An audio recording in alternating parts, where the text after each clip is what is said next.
정말 서류가 완벽하게 준비가 되어 있는 경우에도 거절이 되는 경우들이 요즘 많이 보이고 있습니다. 이분들이 인터뷰를 했을 때 영사들이 어떤 느낌을 가질까? 또 예전에는 그린레터 그걸 받아오시는 경우도 종종 있으셨는데 요즘에는 유독 그린레터 대신에 거절레터를 바로 받으시는 경우가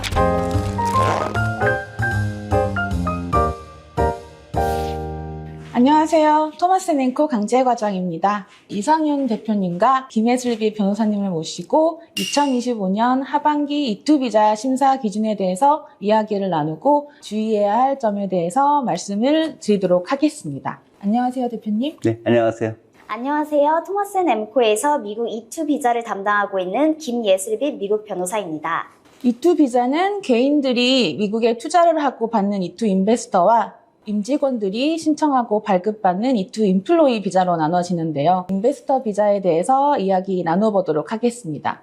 김 변호사님께서는 2025년도 상반기 동안 많은 분들을 만나면서 상담을 하셨고요. 특히나 거절되고 오시는 분들 재신청에 대해서 상담해 주시느라 많은 고생이 있으셨습니다. 승인율이 좀 나아질 거라고 보시나요? 강 과장님 바람은 알겠지만 안타깝게도 승인율은 어렵지 않을까 생각됩니다. 영사분들께서 첫 몇 마디만 나눠보시고 이미 판단을 하시는 경우들이 많은데 물론 서류도 리뷰를 하고 들어오시겠지만 영사님들의 주관적인 판단이 많이 들어가는 경향을 보이고 있어서 이러한 내용에 대해 이해가 잘 되어 있으셔야 준비를 잘 하실 수 있을 것 같아요. 정말 서류가 완벽하게 준비가 되어 있는 경우에도 거절이 되는 경우들이 요즘 많이 보이고 있습니다. 지금 이 영상을 보고 계시는 E2 신청자분들이나 신청을 희망하시는 많은 분들께서 많이 답답해지시지 않을까 싶어요. 대표님도 김 변호사님 말씀에 동의하시는 걸까요? 맞아요.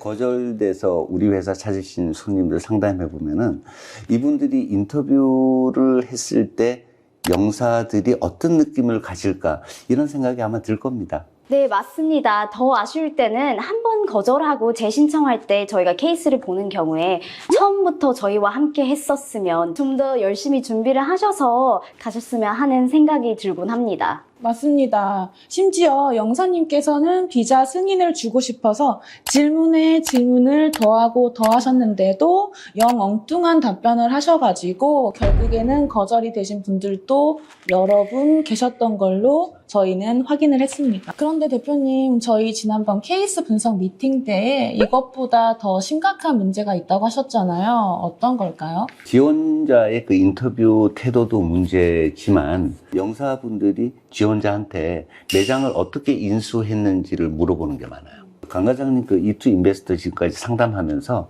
상담한 케이스가 한 몇 건이나 될 것 같아요? 300개 이상은 되는 것 같은데. 그래요. 내가 봤을 때 저희 고객관리 프로그램에 뭐 입력돼 있는 거 말고라도 300건은 좋게 더 될 것 같아요. 넘을 것 같아요. 근데 강 과장님, 그 300건 이상에 되는 이런 케이스들 봤었을 때 미국의 그 사업 매물, 그 매물의 셀러들이 주로 미국 사람이 몇 명 정도였던 것 같아요? 아주 소수입니다. 예를 들어 올해 초에 진행했던 산타모니카에 있었던 프로즌 요거트 매장과 아주 극소수의 몇 개 매장을 제외하고는 한국 시민권자? E2 비자를 소지하신 분도 있으셨고요. 맞아요. 거의 다가 한국 사람. 물론 시민권자이기 때문에 미국 사람이 맞습니다.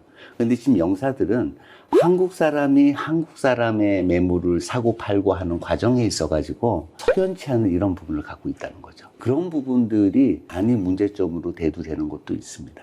맞습니다, 대표님. 사실 제가 서류를 보면서 텍스 리턴, 매출이나 자산 같은 경우를 보면 어떻게 이런 매장이 이 가격에 팔렸을까 하는 생각이 자주 들고는 하는데요. 이런 경우 또 고객분들께 여쭤보면 주인이 캐시로 가져가는 경우가 많아서 이렇게 책정이 됐어요 하시는데 영사분들은 서류상으로 그걸 확인할 수 없으니까 탐탁지 않아 하시는 경우가 많은 것 같습니다.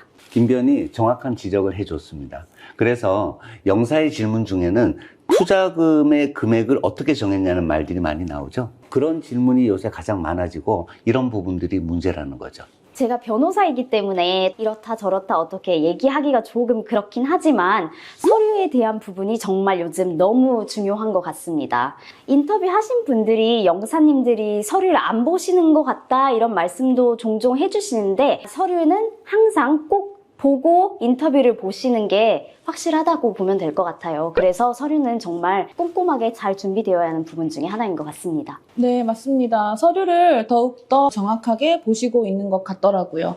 이투 인터뷰 보시고 예전에는 그린레터 추가 서류 요청이라고도 하는데요. 그걸 받아오시는 경우도 종종 있으셨는데 요즘에는 유독 더 그린레터 대신에 거절레터를 바로 받으시는 경우가 더욱 빈번하게 일어나고 있습니다. 일반적으로 영사분들이 그린레터에 어떤 서류가 필요하다고 낼 수도 있지만 그냥 좀 생각을 해보겠다. 서류에 그냥 administrative processing이라고 적어놓는데 좀 생각을 해보겠다고 하는 이런 부분들은 거의 거절되는 경우가 많아요.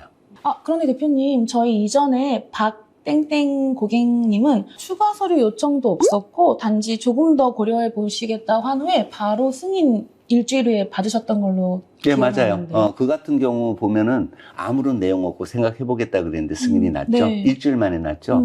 그거는 저도 정확히 기억하는데 저희 회사 변호사가 서류는 참 정말 꼼꼼히 했었어요. 다만 목소리 되게 작았죠. 네. 목소리 작고 왠지 자신 없어 하는 부분들 때문에 영사가 정말 이럴까라는 생각을 한 번 더 했던 부분으로 보면 돼요. 그래서 일주일 만에 승인 났지 않습니까? 그리고 또 지원자분들께서는 사업을 할 아이템에 대해서 관련된 지식과 경력을 꼭 갖추셨으면 좋겠습니다. 내가 사업을 하기 위한 준비와 그 노력이 변호사가 잘 준비한 서류와 같이 합쳐진다면 아주 좋은 결과를 낼 수 있을 거라고 생각해요. 그리고 또 거절을 받고 저희 회사로 재신청을 위해서 상담 오시는 분들은 인터뷰 때 영사가 어떤 질문을 했는지, 그 대답을 어떻게 하셨는지, 어떻게 영사의 표정이 바뀌었는지 그런 부분을 잘 기억하고 있다가 전달을 해주시면 저희가 어떤 포인트가 거절의 이유가 됐을지 추측하고 분석할 수 있는 좋은 포인트가 될 수 있습니다.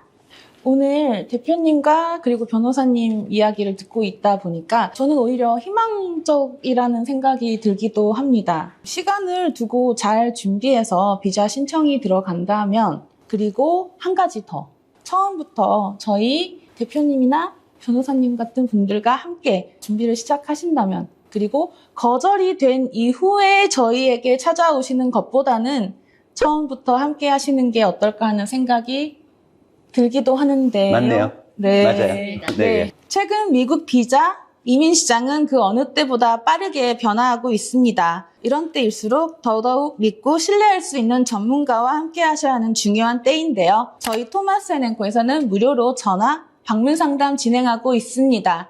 다음 시간에는 더 많은 좋은 정보 가지고 찾아올 수 있도록 하겠습니다. 감사합니다. 감사합니다.